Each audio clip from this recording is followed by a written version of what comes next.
Hey everyone, this is Lovely and today in this video we are going to study about private income, personal income and personal disposable income. ये तीनों concept बहुत important है और exams में हमेशा आते हैं और इन्हें समझने के लिए हमें एक लाइन से चलना पड़ता है। पहले हमें प्राइवेट इनकम समझना पड़ता है, फिर कुछ मॉडिफिकेशन करके हम पर्सनल इनकम समझते हैं और उसमें थोड़ी मॉडिफिकेशन करके हम पर्सनल डिस्पोजेबल इनकम समझते हैं। इस वीडियो में हम तीनों को एक एक करके समझेंगे और आई विल मेक श्योर कि आपको कोई डाउट इसके बाद ना रह जाए।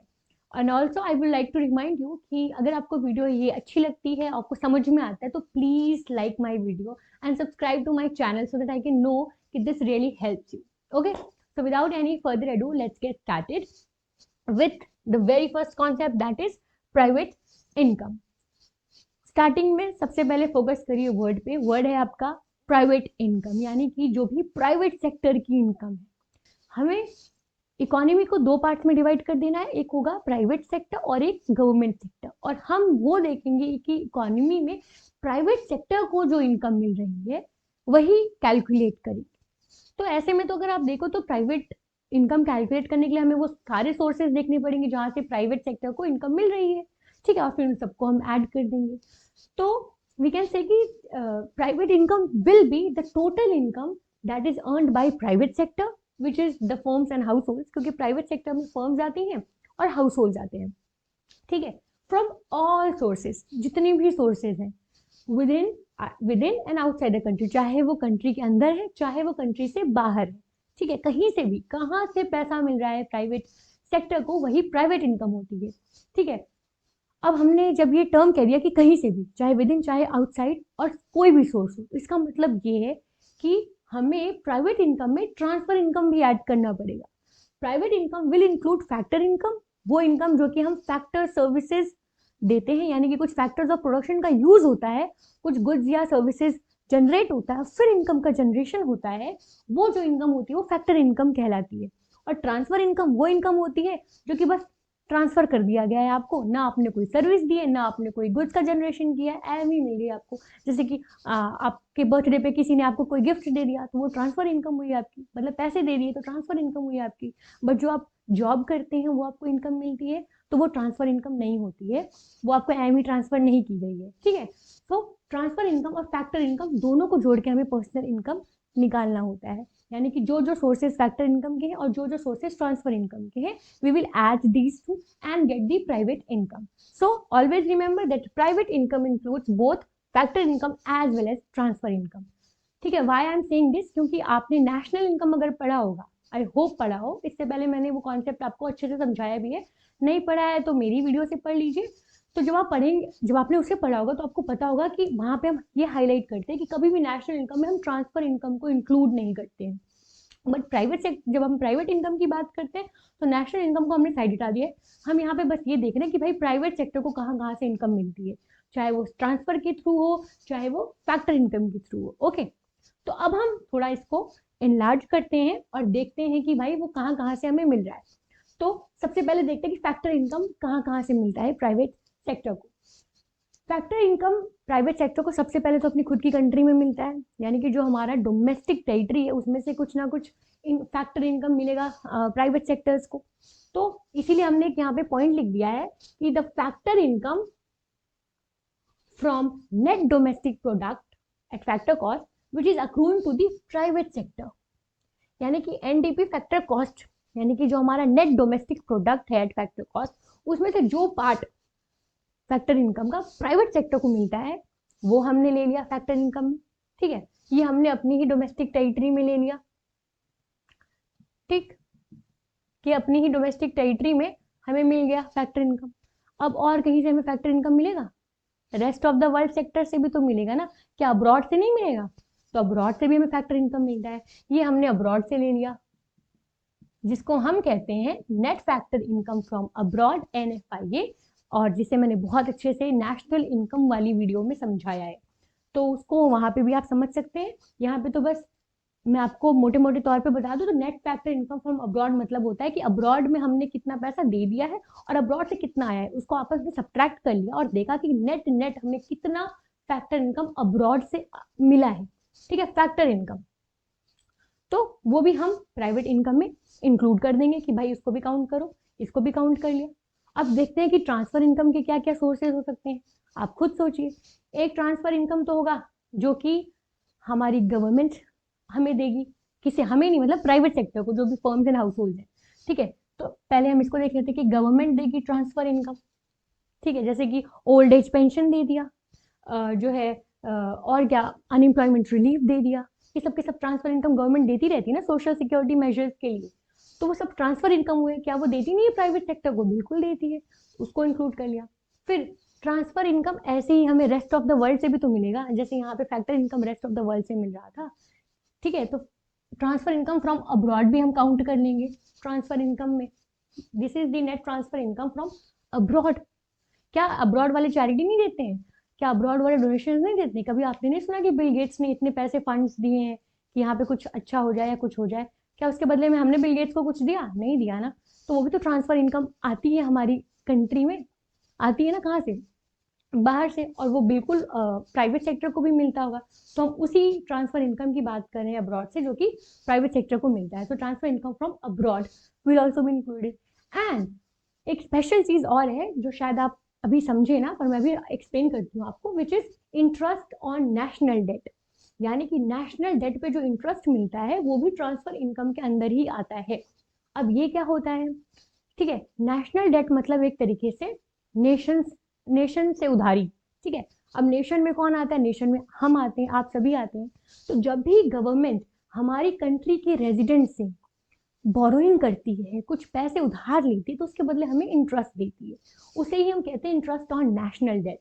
It is the interest accruing to residents of the country on account of borrowing by the government. अब गवर्नमेंट हमें इंटरेस्ट पे कर रही है, ठीक है, जो भी उसने हमसे उधारी ली, जो भी इसको रीजन से, जो भी उसे कंजम्पशन करना था, ठीक है, तो उसने हमसे ले ली उधारी।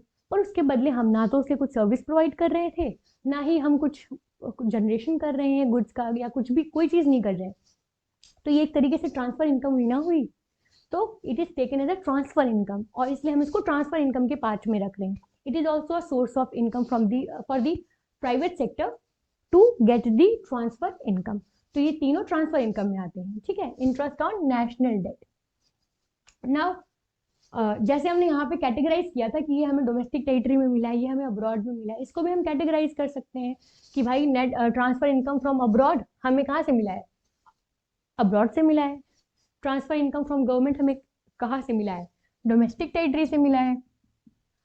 इंटरेस्ट ऑन नेशनल डेट हमें कहाँ मिला है? तो हमारी डोमेस्टिक टेरिटरी में मिला है, क्योंकि हमारी गवर्नमेंट हमें जो है इंटरेस्ट दे रही है, right. So these three are the transfer income and these two are the factor income. Now add all of them, and you will get the private income, जो कि बुक में डेफिनेशन यही लिखा रहता है कि private income will be the sum of all these 1 2 3 4 5 parts. Okay, the number one is factor income from NDP factor cost, which is accruing to the private sector, यानी कि private sector का share जो भी मिल रहा है NDP factor cost से। Second is NFIA, यानी कि net factor income from abroad. Then है transfer income from the rest of the world. Then है transfer income from government, and then है इंटरेस्ट ऑन नेशनल डेट। ये तीनों हमारे transfer income है, ठीक है, और ये दोनों हमारे फैक्टर इनकम है। इनको हमने आपस में ऐड कर दिया और हमें वैल्यू मिल गई प्राइवेट इनकम की।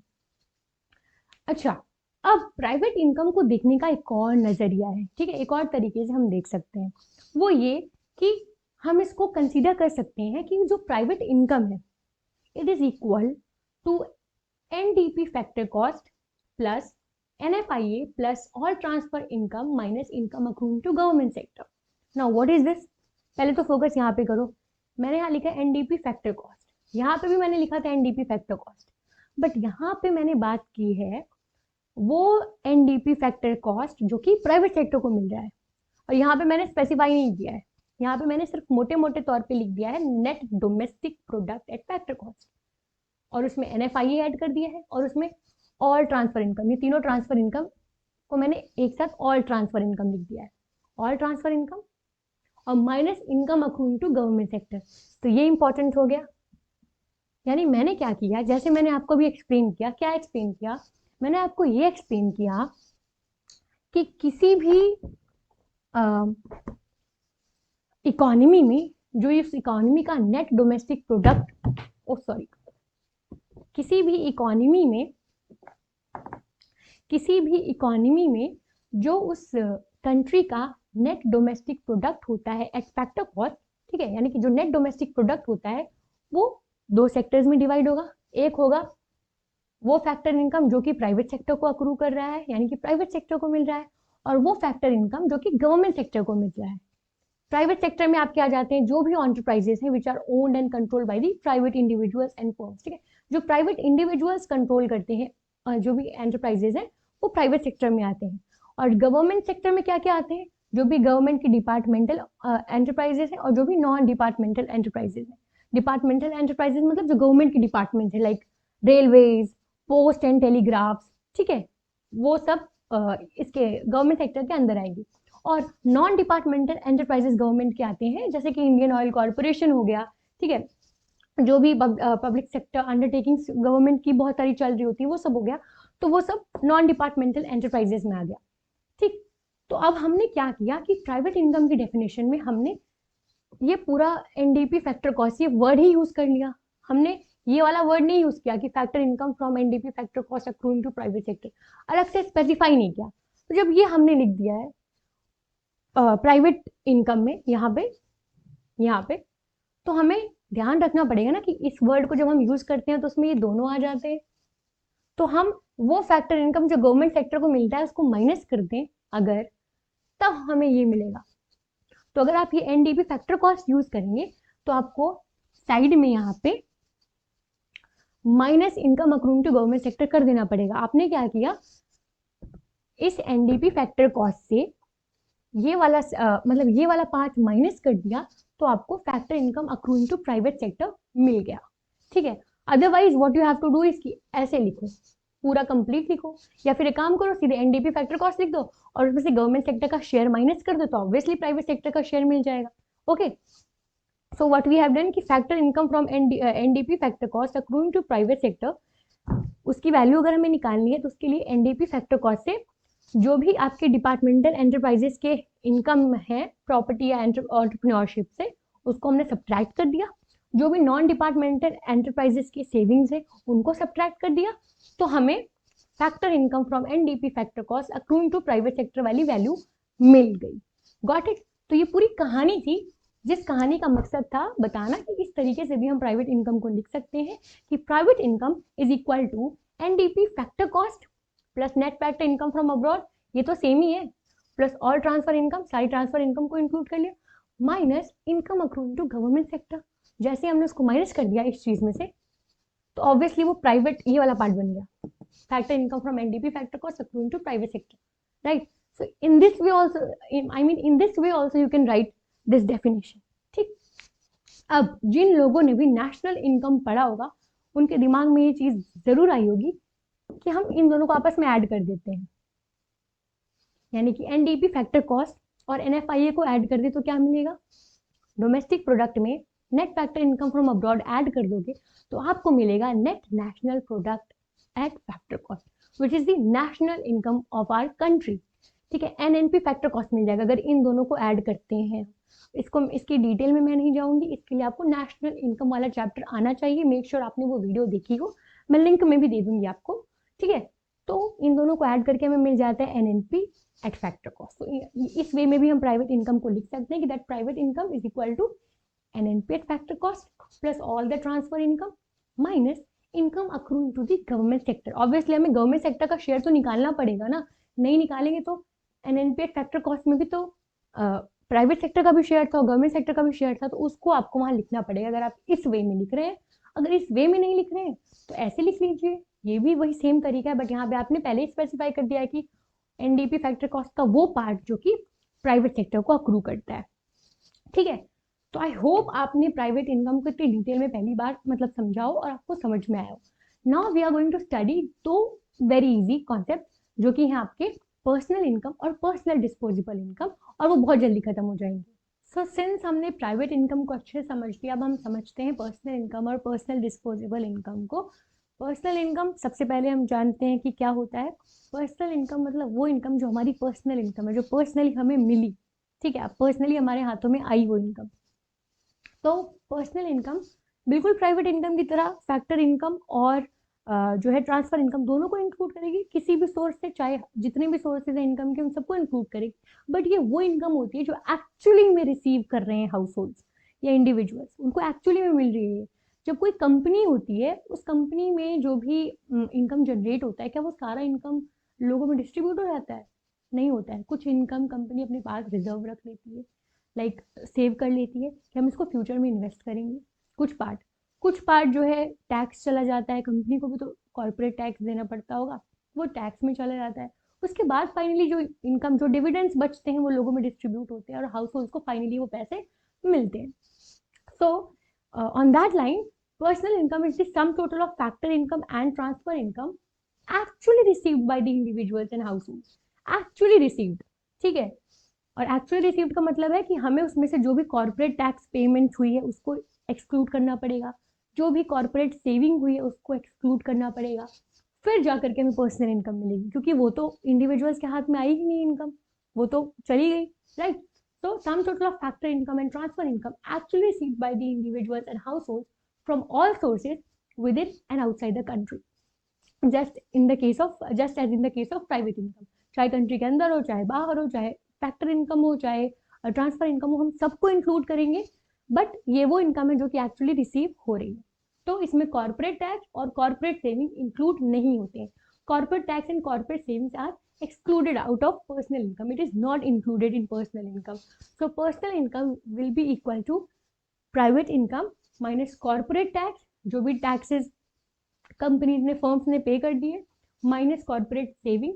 ठीक है, कॉर्पोरेट सेविंग मतलब वो अनडिस्ट्रीब्यूटेड प्रॉफिट जो कि फर्म्स ने रख लिया है कि आगे जा करके हम उसको यूज करेंगे, इन्वेस्ट करेंगे, ठीक है, इसलिए उस प्रॉफिट को उन्होंने रिजर्व रख लिया है, सेव कर लिया, that is corporate saving. It will not be given to the individuals और हाउस होल्ड्स, उनको नहीं मिलना है ये इनकम। इसलिए इन दोनों को जब आप एक्सक्लूड कर देते हो तो फाइनली जो एक्चुअली रिसीव्ड अमाउंट होगा वो इक्वल होगा पर्सनल इनकम को। यानी कि पर्सनल इनकम निकालने से पहले हमें प्राइवेट इनकम पता होना चाहिए और उसमें से हम कॉर्पोरेट टैक्स और कॉर्पोरेट सेविंग को सब्ट्रैक्ट कर देंगे और इसकी वैल्यू को ले आएंगे। So it's very easy. Similarly personal disposable income बहुत इजी होता है। जैसे पर्सनल इनकम जानने से पहले प्राइवेट इनकम को जानना जरूरी था, पर्सनल डिस्पोजेबल इनकम को जानने से पहले हमें पर्सनल इनकम पता होना चाहिए, क्योंकि ये वो इनकम है जो कि अब हमारे हाउस होल्ड्स की, पहले तो ये इनकम पर्सनल इनकम थी जो इंडिविजुअल्स को एक्चुअली हाथ में मिली, अब ये इनकम है जो एक्चुअली में वो यूज कर सकते हैं। जैसे आपकी सैलरी 1 लाख, तो आप किसी को बताते हैं, कहते हैं मेरी सैलरी 1 लाख है, बट क्या आपको वो पूरा 1 लाख मिलता है यूज करने को? कि गवर्नमेंट आती है कुछ टैक्स लेके चली जाती है, या गवर्नमेंट आपको कुछ फीस या फाइन्स वगैरह लगाती है तो आपको देना पड़ता है गवर्नमेंट को कि हाँ भाई मेरा चालान कट गया तो ये पैसे गवर्नमेंट को चले जाएंगे।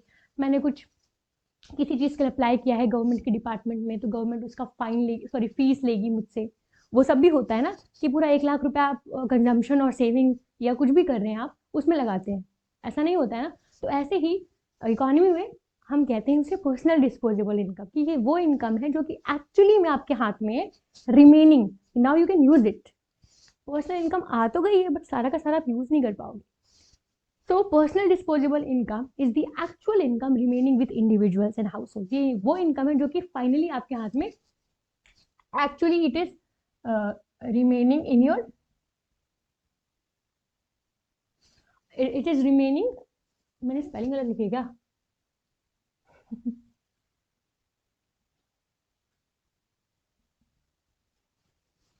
So actual income remaining with individuals and households after payment of all taxes levied on them by government, यानी कि गवर्नमेंट ने जो भी टैक्सेस लगाए हाउस होल्ड पे, इंडिविजुअल्स पे, वो सब उन्होंने पेमेंट कर दिया, as well as all the miscellaneous payments been done to the government. जो भी मिसलेनियस रिसीट्स थी गवर्नमेंट की, फीस एंड फाइन्स, वो सब हमने गवर्नमेंट को पे कर दिया, टैक्सेस पे कर दिए गवर्नमेंट को। फाइनली जो पैसा बचा है हाउस होल्ड के हाथ में, इंडिविजुअल्स के हाथ में, actually income which is remaining, ये तो था actual income which is received, it is the actual income which is remaining after we have given the taxes to the government as well as we have made the miscellaneous payments to the government.